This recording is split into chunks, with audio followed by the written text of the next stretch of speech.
Ассалаумалейкум. Стойте. Менің атым Али, фамилиям Ергеш болады. Журналист бол. Иә. Жаза.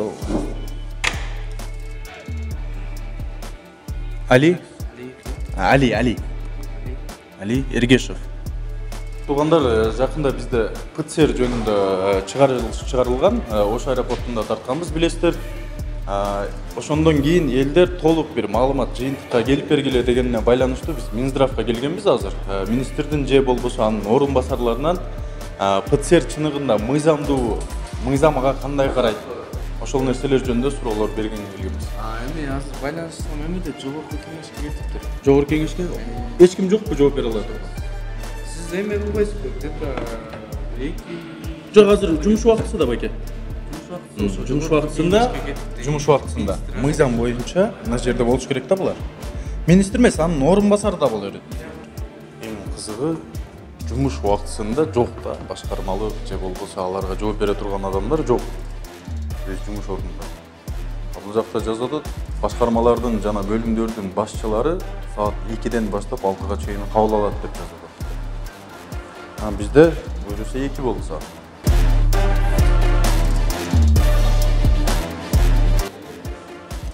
Менин оюмда кабыл алгысы келбей атат, телефонда сүйлөшүп аткан адамдычы. Ушундай манера пайда болуп атат да бул жерде сүйлөшүүдө.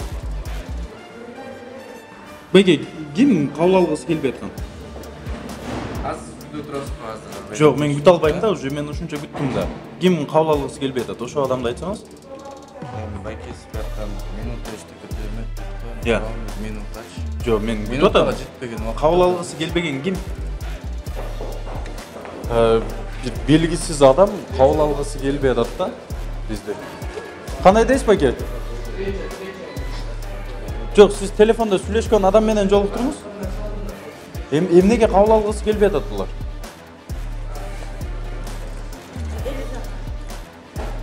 Билбейм, биз качан бир камера менен бир жерге келсек, ушундай мамлекет кызматкерлери кабыл алгысы келбейт. Азыр телефондон сүйлөштү булар ким, что мындай.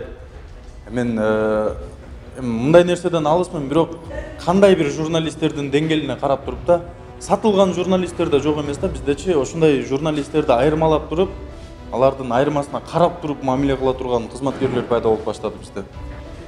Бирок бизде кабыл алгысы келбеген адамдын фамилиясын айтпай атат бул жакта. Беке, жанагы адам бизге фамилиясын айтып коюңуз. Кабыл алгысы келбеген адам. Кабыл алгысы келбейли, байке, просто биякта. Жок, ошону айтсаңыз, фамилиясын айтсаңыз, ошо жумуш болуп аткан адам фамилиясын айтсаңыз бизге. Ат фамилиясы барбы?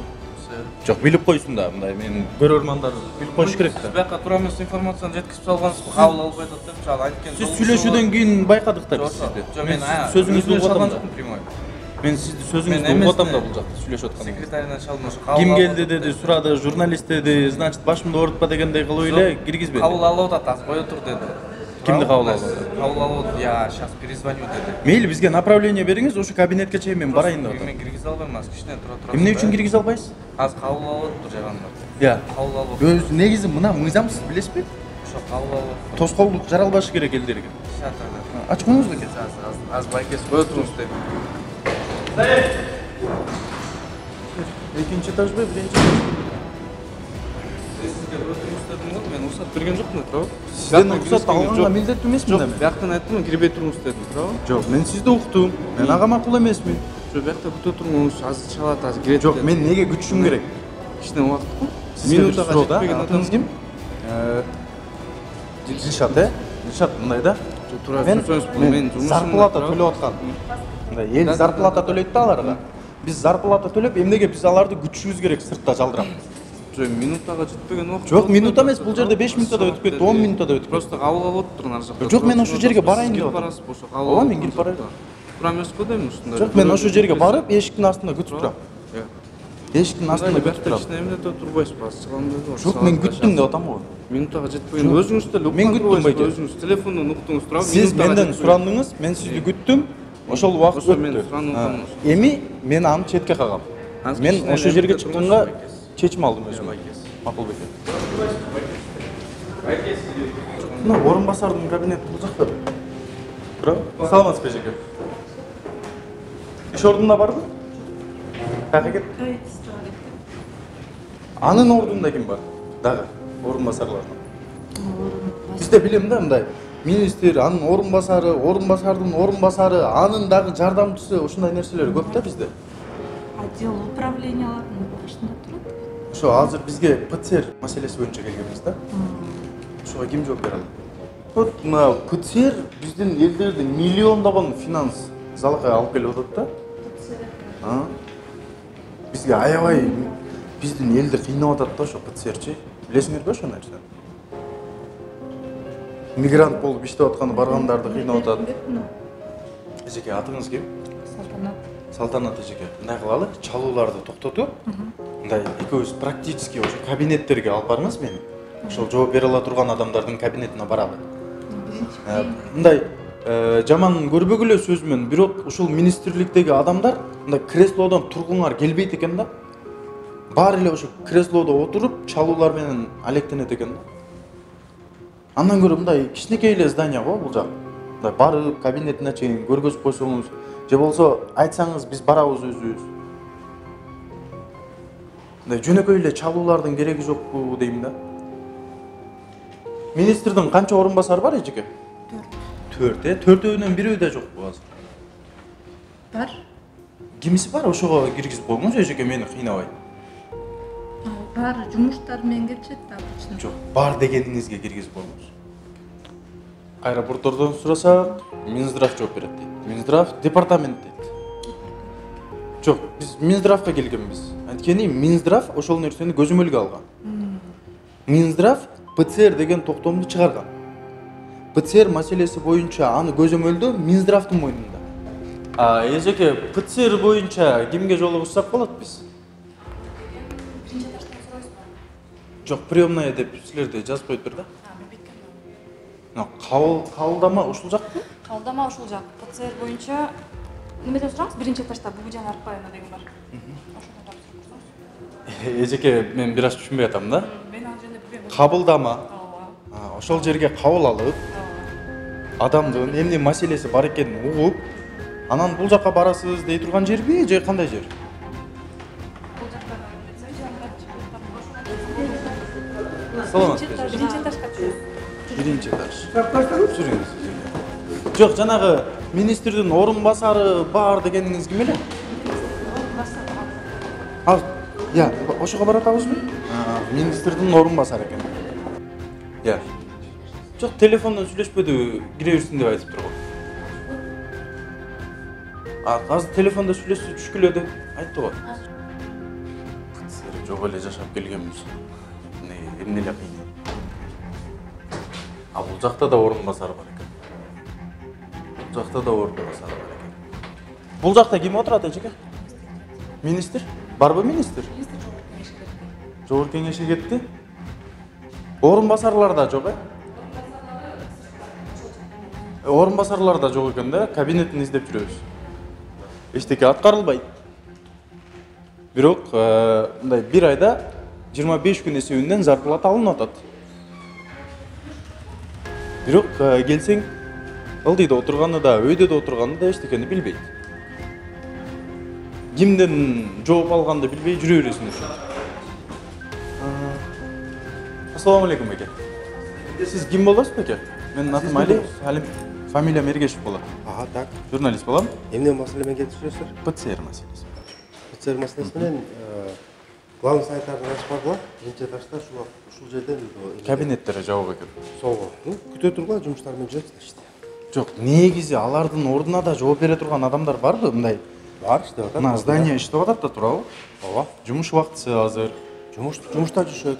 Мамлекеттик регламентибиз бар өзүбүздүн. Жумуш убактыбызда иштешибиз керек. Туура атасары бар эмнелердечи. Эмелерде туура атасары сөт. Мен туура атам. Мен нени туура атам эке? Кандай туура биле? Туура. Заместитель министр турбайсызбы сиз? Ооба. Сиз жооп бересиз да анда. Жок, главный санитардын ачып барган. Неге? Мен сизге келдим атайын. Жүргүлө. Мен министрдин орун басарына келдим беке. Атыңыз ким? Жаркынбек беке. Биз ойноп жүргөн жокпуз да бул жакта.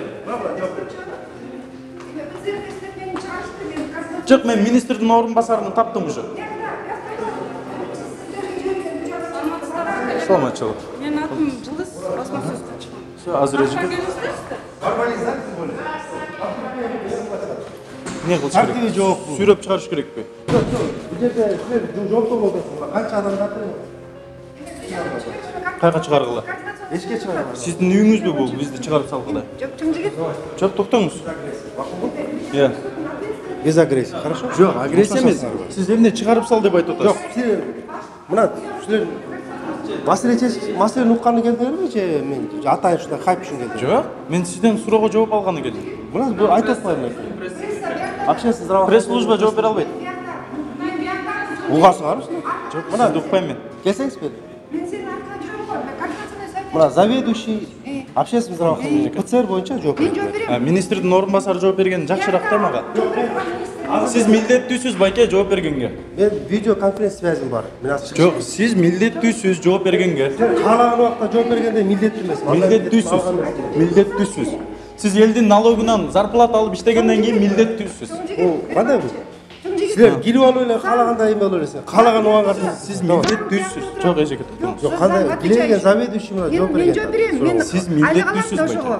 Жок, кандай Мен мына айлык айтып алам. атпайбы? Жок. Сиз элден зарплата алып иштеп аткандан кийин милдеттүүсүз. Мен курация Жооп кылам, берген. чың жигит. Мен курация кылам аны. Сиз сиздин үйүңүздө эмесмин да мен байке.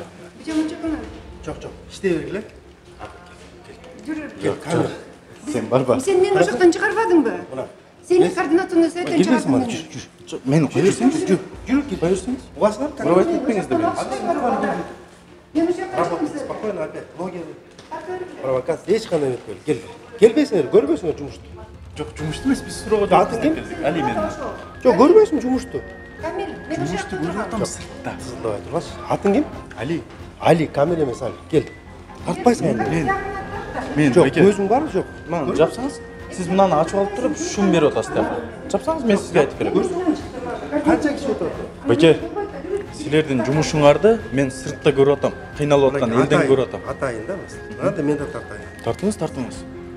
Мен каршы эмесмин. Тартыңыз. Мен сени аркан Кааласаңыз TikTokко чыгарыңыз, YouTubeга чыгарыңыз. Менин атым Али, фамилиям Эргешев. Баары билет мени, элдер тааныйт. Байке, сиз клоун включать этпеңиз да мына жерде. Сиз министрдин орун басары болгондон кийин. Журналист. Журналистмин мен. Журналист, хорошо, координационный совет. Координационный совет иштеп атат. Мынакей координационный совет. Мына жакты да тартыңыз байке. Артыңызды да тартсаңыз. Мындай тартсаңыз. Жолтоо Бул болот. жактан алып чыккан. Мынакей замминистр отурат. Жумушка жолтоо. Уят эмеспи байке? Жолтоо болот атат мынакей. Уят эмеспи? Жолтоо болот атат. Баардыгы Сиздин телефонуңузда толук видео талап жок. кылып, мынакей. Камера тартып атат го. Уят эмеспи? Мынакей баардыгы сизге жооп бергиле деп мынакей. Жооп бергенге милдеттүүсүз. Жок, эч ким отказ кылган жок. Сиз элге жооп бергенге милдеттүүсүз. А тилекке каршы мына биякта кандай иш болуп атканын көрсөтүп мына өздөрү эле кат кылып эле аркасы кагазды мынакей. Кел көрүңүз, көрүңүз. Кирип көргөзүп кайт. Аны эми тарта баштайт. Аны тартпайсыңыз азыр. Мынакей. Кир. Түртпө байке, түртпө. Менин камерамды түртпө. Мен оператордун түртпө. Мынакей киргиле. Көрүңүзбү? Макулбу? Менин операторума тийишпе байке. Тишкен жок. Түртпө байке. Түртпө, мени түртпө. Акырын болду эми. Акырын. Сиз Жумушка азыр жумуш убактысында жооп бергенге милдеттүүсүз. Чакыргыла милицияны. Чакыргыла. Чакыргыла. Мейли. Вандализм. Это вандализм. Вандализм? Это акт вандализма, да. Келип вандализмби? Ооба. Кел жолтоо болуп. Суроого жооп сураган вандализм болуп калды бу. Эшикти мына сындырып алдылар. Эшикти да сындырып алдыкпы? Эң туура ошондой. Менин көрөрмандарым көрүп атат сизди кылып аткан кылыктарыңызды. Министрдин орун басары эшикти сындырып алдыңар деп айтып атат. Кана? Мейли. Кана, кайрысында? Жолунуп кеттиби? Көрүп атасыздар да эмне болуп атканын. Байке, сизди прямой эфирде да элдер көрүп атат. Ооба, эл аралык эмелер менен неме болот. Жумушуңар жок. Байке, жөнөкөй эле суроого жооп берип коюш ушунчалык кыйынбы? Мына чыкты. Жооптуу кызматкер чыкты. Аны уккуңар келбейт. Жооптуу кызматчы сизсиз бул жерде. Жок. Мынакей ПЦР боюнча жооп. Чыныгы жооптуу кызматчы сиз болосуз бул жерде. Министрдин орун басары. Сиз эмнеге эйлеп отурасыз ал жумуштан да? Сиз эмне үчүн эйлеп отурасыз ал жумушуңузду? Бияка. Нутундан бияка чыкты. кирип кеттиби? Укпай, э? Келгиле, показания бергиле. Өзү эле кирдиби? Өзү эле Показания кирип бергиле. кетти. Документ көрсөтүп. Документин көрсөтпөй. МВДнын кызматкерине эч кандай Мага башчы бияктан баш эме кирип кетти, э? Туурабы? Чакыра десек болбой койдубу? Мынакей, чакырайын, подкрепение чакырайын. Чакыргыла. Жокто болбогон. Болгон спецназ Азыр чакыргыла. эмеңерди күткүлө же адамча нормаль таптакка келгендеги суралам десеңер жооп Сизден алам. күткүлө. Жооп сизден алам. Жок, сиз андай выборыңыз жок. Сизден алам. Каалагандар. Министрдин орун басары сиз болосуз бул жерде. Давайте. Сиз мындай биринчи өзүңүз мамлекеттик органга кирген Уят эмеспи, чыккан байке? мындай биринчи үйрөнүп алган таптакай. Ушунчалык кино койгонуңуз уят эмеспи? Давайте. Кандай давайте? Сиз негизи бул зданиядан чыгарып салгыла дегениңиздин өзү мыйзамсыз. Билесизби? Мен сизден жооп алам байке. Ооба, жумушуңузду аткарыңыз. Эме кандай эмеңиз жок. Макулбу? Жумушуңузду аткарыңыз байке. Жооп бериңиз элге. Мен азыр Миллиондогон мигранттар ПЦРден залакка тартып атат байке. Түшүнүп атасыңарбы? Силер бул жакта кино коюп атасыздар. Уксаң, сиз же угуңуз же болсо аңкылдап өзүңүзчө сүйлөй бериңиз. Аңкылдамай. Мынакей. Кандай аңкылдабай? Мынакей, көрдүңүзбү? Видео конференциясы мени Акунбаев эмеде күтүп атат. Анан Мен даярданышым керек. Анан саат 3-тө конференция связь болот. Макулбу? Кечип койгула. жок, сиз жооп беришиңиз керек элге. Жок, кечип койгула. Видео конференцияга караганда тиги Россияда жүргөн мигранттардын проблемасы бизге көйгөй да. Анда чечип атабыз, сиз чечкен жоксуз. Сиз чечпей атасыз ошол нерсе. Биз чечип атабыз. Сиз мына жерде кино снимать етип атасыз байке. О, сиз кино. Сиз мына жерде клон устроить етип атасыз. Давайте. Жок, давайте эмес, сиз мамлекеттин кабинетинде турасыз. Сиз эмне адвокат болуп атасыз байкеге? Адвокат керек эмес бизге. мен кызматтын Биз адвокат керек эмес бизге. Биз сүйлөшүп атабыз мына жерде. Бул сиздин да жериңиз, менин да Сиз ким болосуз бул жакта? Министрдин жардамчысы, советниги. Сиздин мындай жан сакчыңыздай эле го бул. Эмнеге жансак, өзүнүн ишин Кайтарып эле сизди. Мына пресс-служба турат. Эч ким Пресс-служба жооп бербейт ал нерсе үчүн. Силер Анткени министрдин орун басары деңгээлини көргөзүп атат бизге. Жок, мени тартпаңыз. Жок, мен Мен тартпай эле коюңуз. Мен сиз менен сүйлөшүп атам. Эгерде интервью алам десең, Интервью албайм. Мен интервью албайм. Мен жооп алам. Жок, жооп алганда силер эме следовательсиңер. Мен элмин. Но элге биз жооп берип Сиз атабыз. элге жооп беришиңиз керек. Милдет. Байма-бай пресс-конференция берип атабыз. Байке, келиңиз. Мыйзамга келебиз. Экөөбүз тең. Мындай мыйзамды айтабыз да. Мамлекеттик ишканалар бүт баары элге ачык, айкын болуш керек. Алардын ишмердүүлүгү ачык, айкын. Мына Бул мыйзам. ары отургач, давай мына. Бул туура эмес, жарандар кабыл алуу тартибин бузуп, келип эшти журкулдатып болуп аткан собранияны жүргүзүп атат. Бул жигиттерди Атым Али, фамилия Мерегеш болот. Кандай спектакль? тартипке келтирсеңер, пожалуйста. Кандай тартипке келтирсеңер байке, сиз жооп берип коюңуз деп атам, оңой эле. Пресс-служба аркылуу, эгерде суроолор болсо, милиция кызматкерлери атакай мынакей убакытты тактап туруп жөн эле келе калып эле суроолор андай болбойт да. Мен ушундай журналистмин да. Ну анда Ошондо чындык чыгат. Мында тартиби бар. Чындык Ошондо ошондо чыкырайт. вандализм деп коет. Келип, Силеркини клоунизм деп коет. жок, койгула. Мына көр, заим оскорбление. Жок, оскорблениега жатса мени сотко бериңиз. Алышып койгула. Клоун деген сөзүм үчүн оскорбление болсо сотко бериңиз байке. Элге жооп беришиңиз керек байке. Жок, бул силер чара көргүлө. Жок, элге жооп бериш керек да. Булар ачык иштеш керек. Вакытты, Качанга чейин кино коебуз? Туугандар, биз качанга чейин кино коебуз? Убакыт дайындагыла, мен жооп берем. Даянабай. Мен прессадан качкан эмесмин, туурабы? Бардыгына байма-бай. Мен эч кайсы министрге да, министрдин орун басарына да даярданганга убакыт бербейм. Кандай неме? Сиз жооп беришиңиз Мына керек. сиз жооптуу кызматкер чыкса, сиз эме кылдыңыз. Жооп бербей койдуңуз, туурабы? Жок, сиз Укпай министрдин орун койдуңуз. басарысыз да. Сиз мындай эле преднамеренно эме кылып атпайсызбы? Скандалга түртүп атасыз. Жооп бере элсе чыкса, Байке, сиз мына жерде кино тарттыңыз азыр, билесизби? О, мына бар, менде да фиксация. Кино тарттыңыз. Урматтуу садыктар, мына чара көрсөткүлө, бул мамлекеттик орган бу. Ооба. Каалагандай вандализм кылып атат, мына чара көргүлө, мына алып чыгып кетти. Вандализм деген Вандализм. Вандализм аны окуп ушул вандализм экенин билиш үчүн. Сиз анда маалымат берип коюңуз, мен окутпай эле. Давай. Байке, мындай да. жок мына ПЦР. Миллиондогон мигранттар жүрөт Россияда. Миллион Миллион деген мигрант мигрант чыкса бар эме бизде. болбойду. Сизден Булар качкан жок, жооп качып атат менден. Жооп бере албайт. Булардын жообу жок. жооп берем деп атпайбы? О, Москва же башка жерде иштеп аткан мигранттарды кыйналганына буларда жооп жок. Түшүнүп атасыңарбы? Мен эме болса, же мас же бул эме, баш түшүнбөйм. Жок. Кандай? Давай, Мас. же билбейм. Силер ичсеңер керек. Биз ичпейбиз. Ичти? Жок, байке качан жооп бересиз? Бара, пожалуйста, пресс-служба менен айтсын, любой моментте келем. эми жооп бере алат. келиңиз байке, ортодо калысыз да сиз. калыс. Министрдин орун басары жооп бербей катса, пресс служба кантип жооп берсин? Пресс служба аларда болгон маалыматты гана айта алат. Бирок чечкиндүүлүк булардын колунда. Бияк чечет да, бияк жооп берем деп атпайбы. Мен Ошол чечкиндүү адамдар клоун устроить этип атпайбы бизде? мен эмеге видео конференцияга чыгыш керек. Байке түртпөңүз мени. Сиз жооп бериңиз жөнөкөй. Сиз жөнөкөй күч колдонуп аткан ким байке, карабайсыңарбы мыйзамды? Отурбайсың. Мен түртүп атамбы буну? Мен буну түртүп атамбы? Сизге түшүндүрүп атпайбы. Бул мамлекеттин жумушчусу болгондон кийин жооп бериш керек. Жооп болгон. Иштебей эле койгула антип. Всё. Иштебей эле койгула. Балиялга туруп, мындай. Тигмен. Сиз мыйзамдын өкүлү, мен Жаран. Ооба. Экөөбүз мыйзам жөнүндө сүйлөшсөк, тил табыша алабыз да. Ооба. Мыйзамда Ооба. сиз азыр отказ кылбасаңыз керек ал сөзүмдү. Мыйзамда мамлекеттик ишканалардын ишмердүүлүгү эл үчүн жана коомчулук үчүн ачык. Ооба. Алар кандай иш алып баратканын эл жана ага ортомчу болгон массалык маалыматтар жарытып бергенге, эркин жарытып бергенге милдеттүү жана укугу бар. Биринчиси, Кыргыз Республикасынын АСМИнин 5-статьясында цензурага жол берилбейт. Ооба. Туурабы? Ооба. Мени киришимди камсыздап берип атпайбы ушул мыйзамдар? Жок, сиз келип тияка катталып, аты жөнүңүздү айтып, пресс секретарыңа, пресстен Атымды жазып алган. Аны айткан жок силерге. Мени атымды жазып алды. Мен документимди предоставлять эттим аларга. Алар менен таанышты. Кечке чалды, бирөө кабыл албайм деди. Анан дагы бирөөнө чалды, ал дагы качты. 3-4 адам менен чалышты. Мындай объективность деген нерсе бар да силерде, туурабы? Сизди түшүнөт атам. Жок, мага чалуу эле ошентти да, мен биз группа захвата дела фронтира урган бойдон келдик. Анан бияка келсем мындай болот деп. Азыр мен барып тактайм, кандай болду, видео камераны көтөрүп такталдыңарбы, андан кийин сизге келем кайт. Эдилбек мындай кылалы анда. 5 мүнөткө чейин убактыңыз Министрдин орун басарына кириңиз. Азыр кирип, по-любому биз менен сүйлөшпөйт. Ал прекрасно. Заявлениясы болсо жазсын.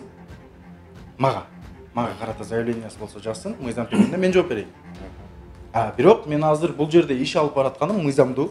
Мен аны мыйзамдуу деп эсептейм. Эгерде мен туура эмес эсептеп аткан болсом, дагы деле мыйзам жегинде жооп бере алам. Мен азыр жумуш убактымда. Мен жумуш алып баратам бул жерде. Суранычы тоскоол болбосоңуздар. Бүткүл коомчулук көрөт да бул видеону. Министрдин орун басарларынын деңгээли да бул. Азыркы деңгэл мен мындайча айтканда мен, сиз баарыбыз налогубуздан ушуларга зарплата төлөйбүз. Бир гана миллиондоп жүргөн мигранттардын ПЦР азабынан кутула албай атканынын суроосун жооп алыш үчүн силер келишиңер керек, көрүп атасыңарбы? Подкрепление чакырат бул жака, ызы-чуу болуп атат, клоун мындай кино тартат телефону менен. Бул биздин министрлердин орун басарынын деңгээли. Ар бир үй бүлөдө бирден мигрант пайда болуп калды да бизде Кыргызстандачы. Жок дегенде бир тууганыбыз мигрант. Россиядабы же чет өлкөдө жүрөбүз да. Алар байкуштар билет канчалык кымбат экенин баарыбыз билип калдык. 40 миң, 50 миңге билет алышат. Анан алар мындай билим деңгээли өтө мындай бийикте болсо, алар ал жака мигрант болуп барып иштемек эмес да. Ошол диплому жоктугунан, шарты жоктугунан кетип аткандар. Анан барса, ПЦРиң жок, учурбайм деп. ПЦР жасап бериңиз десе 3 миң дейт. Ал байкуш өзү аран 40 миңди кошунасынан карызга алып кетсе. Анан дагы 3 миңди биз сууруп, шылуундук кылсак жакшы эмес да. Россиянын мыйзамында так жана мындай ачык көргөзүп коюптур да. Биз ПЦРди отмена кылганбыз деп. Мен бир эле суроо менен келдим. Бул мамлекеттин бизнесиби же мамлекеттин атынан жабынып алган адамдардын бизнесиби?